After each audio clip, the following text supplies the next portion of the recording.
자, 오늘은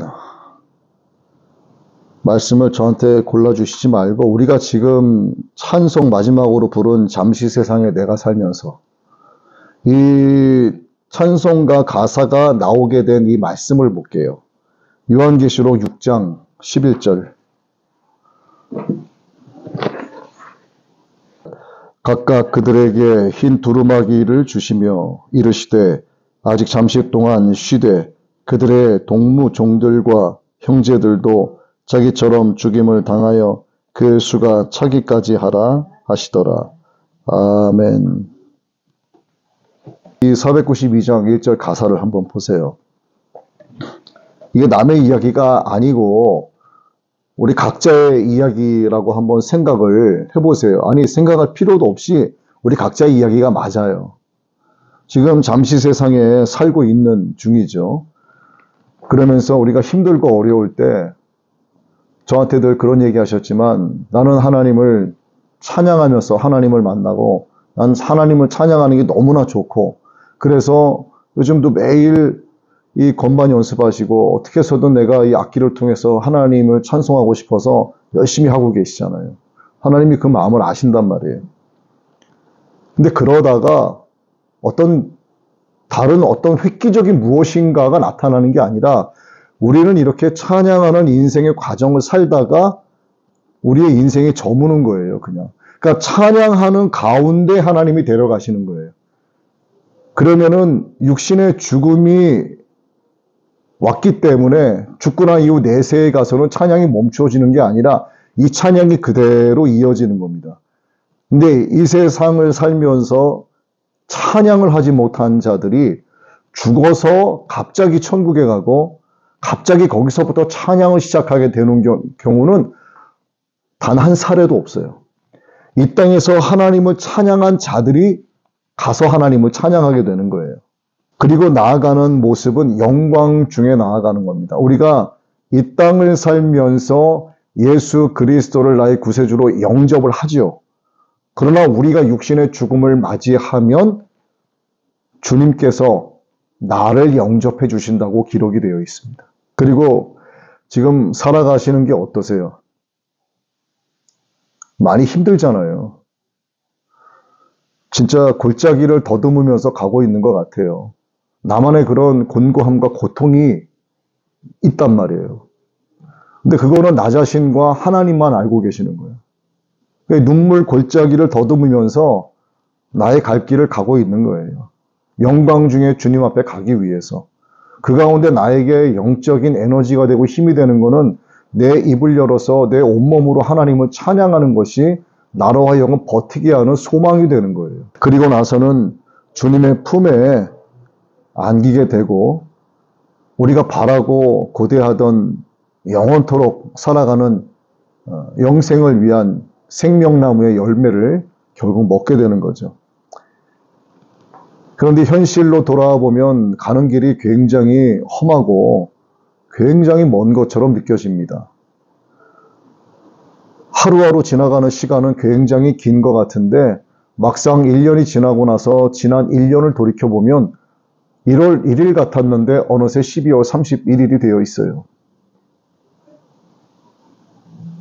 골짜기를 기어가는 것처럼 눈물로 가고 있지만 어느 때 보면 골짜기가 아니라 험한 산봉우리를 넘어가는 것 같은 어떤 그런 아주 고되고 힘든 정말 더 이상 올라갈 수 없을 것 같은 그런 곤고함이 찾아와서 정말 어디서 기대어 쉬고 싶은데 쉬지도 못하는 그런 경우가 너무나 많이 있습니다.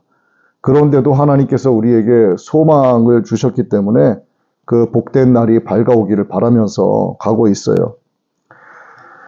결국은 우리가 육신으로 살아가는 동안에 한숨은 멈추어지지 않습니다. 한숨이 멈추어지지 않지만 이것이 멈추어지는 그날에는 결국 우리가 그토록 바라고 기다리던 우리의 예수님을 뵙게 되고 그때 가서 참된 기쁨이 영원토록 우리에게 주어지는 거죠. 세상의 짐을 벗어놓는 그날이 이제 우리의 눈앞에 가까이 왔습니다.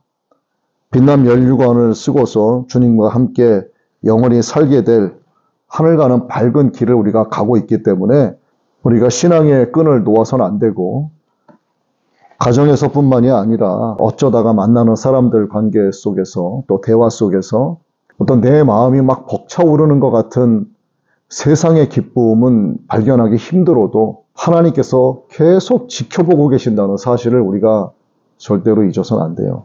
요즘에 마지막 때가 확실히 되었다는 여러 명백한 증거들이 속속히 드러나고 있어요. 점차 휴거에 대한 이야기가 아주 진하게 나오고 있습니다. 대환란의 7년 환란이죠. 전기 3년 반, 후기 3년 반이 있죠. 전기 3년 반은 세상에 평화롭고 평안이 있고, 그래서 적그리스도가 내세우는 어떤 전 세계적인 정치적인 어떤 그런 전략들이 많은 사람들로 하여금 호응을 얻고 잘한다 잘한다 칭찬을 받고, 거기에 가서 이제 그가 내세우는 정책에 잘 따르는 그런 모습을 보이기 시작을 하지만, 후기 3년 반이 되면 이제 그때부터 본격적인 대환란이 일어나게 되고, 후기 3년 반이 시작이 되면서 강제적으로 이제 짐승의 표를 받는 그 상황이 이제 도래가 되는 거예요. 그런데 이 문제를 놓고 휴거는 이 후기 3년 반이 지나야만 된다, 그때 이루어진다라는 분들도 계시고, 후기 3년 반 이전, 그러니까 전기 3년 반 사이에 휴거가 이루어진다라는 분들도 계세요. 예수님께서 빌라델비아 교회에게 하신 말씀이 있는데, 우리 빌라델비아 교회에게 하신 말씀을 한번 볼게요. 자, 네가 나의 인내의 말씀을 지켰은즉 내가 또한 너를 지켜 시험의 때를 면하게 하리니, 이는 장차 온 세상에 임하여 땅에 거하는 자들을 시험할 때라. 자, 이 10절 말씀에 보니까 이 시험의 때라고 나와 있습니다. 여기서 말하는 시험은 테스트가 아니라 템테이션, 유혹을 가리키는 거예요. 그러면 유혹이라고 하는 것은 자연 발생적인 것일까요? 인위적으로 만들어진 것일까요? 그렇지. 그러면 대환란이 있을 것은 우리 인간의 관점에서 봤을 때 자연적으로 발생하는 것처럼 보여요? 안 보여요? 하늘이 검어지고, 위에서 별이 떨어지고, 세상이 어두워지고, 이게 사람이 만들어낸 거예요? 아니면 사람이 봤을 때 왜 저렇게 천체가 저렇게 움직일까? 이렇게 판단될까요? 그렇게 움직이죠. 그럼 이 템테이션은 자연에 관한 현상일까요? 사탄이 인간을 통해서 하나님의 자녀들을 유혹하는 것일까요? 유혹하는 거예요. 7년 환란 가운데 전기는 평안과 안전, 적그리스도가 참 잘한다라고 칭찬이 많은 시기인데, 후기 3년 반을 위해서 이게 있는 거예요. 후기 3년 반은 본격적인 템테이션이 시작이 되는 때가 바로 이 3장 10절에서 말씀하시는 시험의 때입니다. 그게 뭐냐면 우상에게 절하는 거예요. 짐승의 표를 안 받으면 이때부터는 강제적으로 죽이는 때가 바로 이때예요. 그런데 빌라델비아 교회에게 하신 말씀을 보니까 시험의 때를 면하게 해주겠다, 이렇게 말씀하시는 거예요. 그럼 이 유혹의 시기, 짐승의 표를 받지 않으면 죽이는 이 정말 엄청난 템테이션의 이 때를 주님께서 면하게 해주시겠다는 거예요. 이 적그리스도가 잡고 있는 세상의 단일 전 세계의 정부에 대해서 막 이렇게 따라가고 옹호하고 그의 전략과 정치 전략을 기뻐하고 이러는 시기란 말이에요. 근데 거기서 진짜 영적인 분별력이 없으면 이 시험의 때로 그대로 고스란히 들어가게 되는 거예요. 그 세상에서 우리가 듣고 보게 되는 언론의 소리에 그냥 매몰돼서 귀를 기울이면 그건 그야말로 시험의 때로 들어갈 수 있는, 절대로 믿어서는 안 돼. 전부가 다 거짓말은 아니겠지만 사탄이 잘하는 게 있잖아요. 한 가지의 진실을 말하면 그 진실이 나머지 99개의 거짓말을 해도 그 하나의 진실 때문에 진실로 느껴지는 거예요. 그래서 거짓을 또 계속 진짜라고 말을 하게 되면 그거는 진짜로 믿어지는 거예요. 그리고 선동이라고 하잖아요. 지금 휴거에 대한 이야기가 적지 않게 나오고 있습니다. 그래서 우리가 분명히 알고 있어야 돼요. 주님께서 우리를 데리고 올라가실 그 시기가 언제인가? 시험의 때를 면하게 해주시는 그때죠. 그때. 이 빌라델비아 교회는 계시록에 등장하는 7개 교회 중에 하나의 그냥 그 당시의 교회가 아니라 오늘날의 교회를 가리키는 거예요. 그럼 우리는 어떤 교회가 되어야 합니까? 이 빌라델비아 교회 같은 교회가 되어야 하는 거예요. 우리 각자가 주님이 머리 되시기 때문에 우리가 교회잖아요. 그럼 나는 적은 능력으로도 내 믿음을 지켰으니 라고 빌라델비아 교회에게 말씀하신 것처럼 우리는 비록 내가 적은 믿음이지만 이 믿음 흔들리지 않게끔 믿음을 지켜내야 되는 거예요. 근데 지키지 못하게 하는 것들이 너무 많아요. 눈물 골짜기를 기어가고 험준한 산룡을 넘어가는 것 같은 고통과 고난이 끊임없이 주어집니다. 그건 하나님이 그렇게 주시는 게 아니라 마귀가 그렇게 하는 거예요. 우리로 하여금 넘어지게 하려고, 좌절하게 만들려고.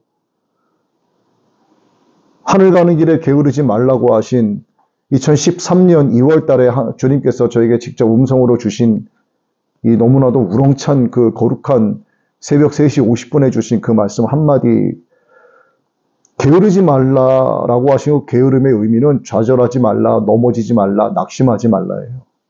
정말 깨어 있어야 됩니다. 7년 대환란에 인이라는 게 나오죠. 첫째 인을 예수님께서 떼실 때 흰말을 탄 자가 등장을 하게 되잖아요. 이 흰말은 평화, 승리의 상징입니다. 근데 이 흰말을 탄 자는 적그리스도예요. 거짓 메시아입니다. 어린 양께서 인을 떼고 있기 때문에 원인자가 그 결과인 말탄 자 중에 하나가 될 수 없다는 겁니다. 흰 말을 탄 이 거짓 그리스도는 참되신 예수님, 그러니까 예수님을 흉내내서 세상에 평화를 약속하는 거예요. 다니엘, 이건 말씀을 찾아봐야 될 것 같아요. 우리가 다니엘서 9장 27절 말씀 한번 볼게요. 그가 장차 많은 사람들과 더불어 한 이레 동안의 언약을 굳게 맺고 그가 그 이레의 절반에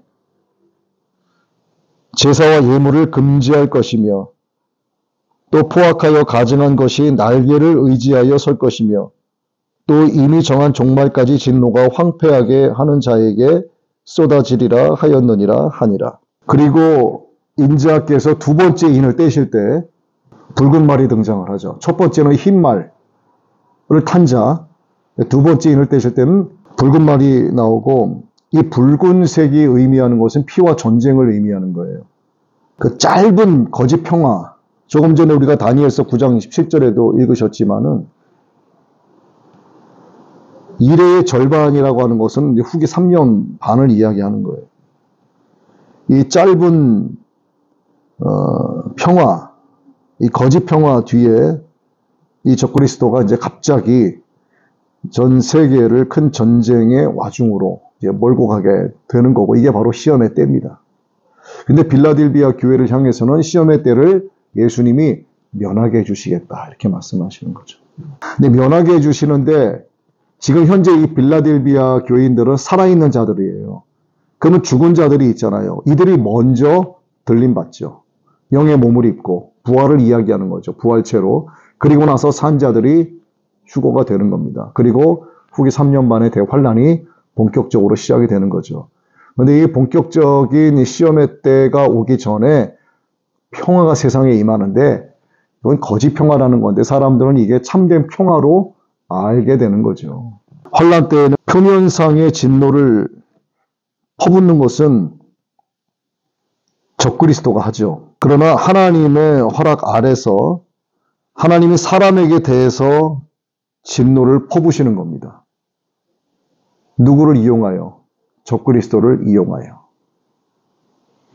하나님께서 바로를 이용하여 이집트 백성들을 노예로 부리게 하시고 그들로 하여금 괴로워서 못 살겠다, 이런 한탄이 나오게 하셨어요. 그리고 이들을 내보내시기 위해서 이제 준비 작업을 거치시고 모세를 부르시고 아론에게 할 말을 넣어주시고 모세 입에 말을 넣어주시고 기적과 이사를 베푸시는 과정 속에서 이들이 하나님의 일을 생각하게 하면서 하나님이 우리를 이끌어내신다, 이렇게 고백하게 만드시는데, 이 왜 10번의 재앙이 있었을까? 왜? 하나님이 바로를 이용하신 거예요. 그의 완악함을 하나님이 이용하신 겁니다. 세상에서 하나님의 형상대로 지음받은 사람들이 하나님을 섬기지 않는단 말이에요. 자신을 지으신 창조주 하나님을 바라보지 않고 사람의 손으로 깎아만든 것들에게 절하고 그것들을 숭배하고 경배하니 하나님은 인격적으로 우리를 대하시며 오래 참으시고 기다려주시는데 이제 하나님의 세상의 문을 닫을 시간이 다 된 거예요. 근데 이미 오래 참음의 시간은 끝난 거예요. 그럼 이제부터는 하나님의 진노가 본격적으로 주어지는데 누구를 이용하겠습니까? 하나님의 말씀을 온전하게 전하던 하나님 보시기에 참된 목사들을 다 불러 모아가지고 저들을 죽여라 하시겠어요? 그거 아니잖아요. 그러니까 적그리스도를 이용하시는 거예요, 하나님은. 이집트의 바로가 예표하는 이 적그리스도. 하나님이 사람에 대하여 진노를 퍼붓는 겁니다, 이때부터. 적그리스도가 하는 것 같지만 실질적으로 하나님의 진노예요, 이건. 그래서 셋째 인을 떼실 때 이제는 검은 말이 나오죠. 자, 흰 말, 붉은 말, 검은 말. 검은 말은 슬픔과 절망을 상징합니다. 또 곡식이 사람이 먹을 수 있는 양식, 새카맣게 타버리는 그런 기근을 가리키는 거예요. 이거는 뭐 에스겔서라든가 이사야서라든가 예레미야서라든가 이 구약의 말씀들 가운데 이 검은 말에 대한 세상의 기근에 대한 예표의 말씀이 뭐 다 많이 기록이 되어 있습니다. 그래서 이 검은 말을 탄 자가 손에 들고 있는 게 저울을 가졌어요. 식량은 통제됩니다. 사람은요, 짐승의 표를 받지 못하면 매매가 안 돼요. 짐승의 표를 가진 자들은 주는 거를 배급받아 먹게 돼요. 없으면 못 먹습니다. 식량이 통제된다는 거예요. 이거 성경은 기근으로 표현합니다. 저울에 달아서 배급돼요. 자, 그 다음 네 번째 인을 떼실 때 뭐가 나옵니까? 청황색 말이 나와요. 무서운 겁니다, 이게. 청황색은 사람이 죽게 되면 청황색으로 바뀌는 거 아시죠? 썩어가기 시작을 하는 겁니다. 시체의 색깔이죠. 이건 온역, 질병, 그리고 그에 따른 죽음을 상징하는 거죠. 흰 말, 붉은 말, 검은 말, 청황색 말. 전쟁, 그리고 전쟁 뒤에 따르는 기근, 그리고 그 뒤에 따르는 자연스러운 순서가 바로 죽음이죠. 이 땅 4분의 1의 인구가 전쟁과 기근, 역병으로 죽임을 당한다고 성경이 기록하고 있습니다. 내년 되면 어마어마한 어둠이 전 세계에 임하게 될 거예요. 절대로 흔들려서는 안 됩니다. 그리고 다섯 번째 인을 떼실 때 순교당한 자들의 영혼이 제단 아래에 있다 이렇게 말씀하고 있어요. 순교당한 이유는 하나님의 말씀 그리고 그들이 가진 복음의 증거들 때문에 그들이 순교를 당하는 거죠. 하나님 보시기에 아름답고 합당한 자들이죠. 영혼들이 자기들의 피를 갚아주시기를 탄원을 할 때 그 수가 차기까지 기다리라 이렇게 말씀을 하세요. 그리고 여섯 번째 인을 떼실 때 큰 천재지변이 일어나게 됩니다. 땅에 살고 있는 인간들 가운데 아주 유력한 힘을 가진 자들이 숨어서 큰 공포를 나타내기 시작을 해요. 믿는 자를 위해서 진노의 큰 날을 하나님께서 감해주지 않으시면 능히 아무도 설 수 없다고 요엘서에서도 말씀을 하고 있습니다. 그러나 오늘 우리에게 주시는 은혜의 말씀이 바로 빌라델비아 교회에게 말씀하신 10절의 말씀이죠. 나의 인내의 말씀을 네가 지켰은즉 내가 또한 너를 지켜. 자, 이게 어떤 것 같아요? 네가 인내의 말씀을 지켰으니 이제 내가 너를 지키겠다. 제가 말씀 시작 때 이 말씀 드렸어요. 우리가 예수님을 나의 주님으로 나의 구세주로 영접을 했고 우리 육신의 죽음이 다 되어 하나님께로 가게 되면 주님께서 나를 영접해 주신다 그랬죠. 예, 같은 맥락입니다. 네가 나의 인내의 말씀을 지켰은즉 내가 또한 너를 지켜주겠다. 이제는. 그래서 너로 시험의 때를 면하게 해주시겠다. 얼마나 이것이 인간에게 고통스러우면 고통스러울 수밖에 없죠. 왜? 적그리스도를 이용한 하나님의 진노가 임하는 것이기 때문에 이건 고통이나 말로 표현이 안 되는 거예요. 그러나 주님께서 이거를 면하게 해줄 수 있다고 약속을 하십니다. 장차 온 세상에 임하여 땅에 거하는 자들을 시험할 때라. 땅에 거하는 모든 자들, 하나님을 마음에 두기 싫어하는 자들, 하나님을 대적하는 자들, 눈물 골짜기를 걷는 이 세상, 험준한 살령을 넘어가는 것 같은 아픈 인생길을 걸어가다가 낙심하고 좌절하고 게을러서 포기하고 하나님을 떠난 자들, 하나님을 조롱한 자들, 하나님의 이름을 망령되이 일컬은 자들, 교회 안에 있으면서도 쭉정이 짓하는 자들, 하나님의 말씀이 나에게 들려옴에도 불구하고 나의 계산과 나의 자아로 하나님의 말씀을 해석해서 임의대로 받아들이는 잘못된 자들, 다 해당되는 거예요. 하나님의 말씀은 그대로 받아들여야 됩니다. 자꾸 내 안에서 이걸 왜곡해서 이거겠지라고 해석하면 안 되는 거예요. 그렇기 때문에 하나님의 말씀을 선포하는 종이 벌을 받아도 더 받는 거예요. 잘못 전하면. 적어도 성도들보다 목사가 조금은 더 잘 알겠죠. 그러면 그는 설교를 잘하기 위해서 노력하는 게 아니라 말씀을 바르게 가르치기 위해서 노력을 해야 돼, 정말. 근데 바르게 안 가르치면 바르게 안 가르친 종이나 바르게 듣지 못한 자들이나 똑같이 망가지는 거야. 그러니까 목사도 영분별하고 말씀을 바르게 가르쳐야 되겠지만 듣는 성도들도 분별해서 저 말씀이 정말 하나님의 말씀에 참된 생명의 복음인지 또 사망의 독가루가 섞여 있는 것은 아닌지 분별을 할 수 있어야 되는 거예요. 이것도 중요하지만 바르게 선포되어지는 말씀인데 내 자의적으로 이것을 해석해서 걸러듣는 것도 무조건 잘못된 겁니다. 이거 정말 주의해야 돼요. 그러니까 빌라델비아 교회가 되는 것은 쉬운 게 아니에요. 인내의 말씀을 지킨다는 것이 굉장히 어려운 겁니다. 그렇기 때문에 예수님 믿으면 100% 구원받는다?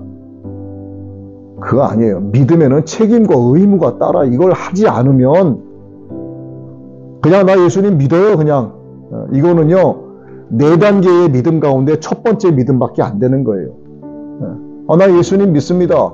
그래서 내가 뭐 귀신도 쫓아내고 병든 자도 고치고 내가 했는데 이렇게 따지는 거예요. 그랬더니 하시는 말씀은 간단하잖아요. 불법을 행한 자들아 이렇게 말씀하세요. 그 뭡니까?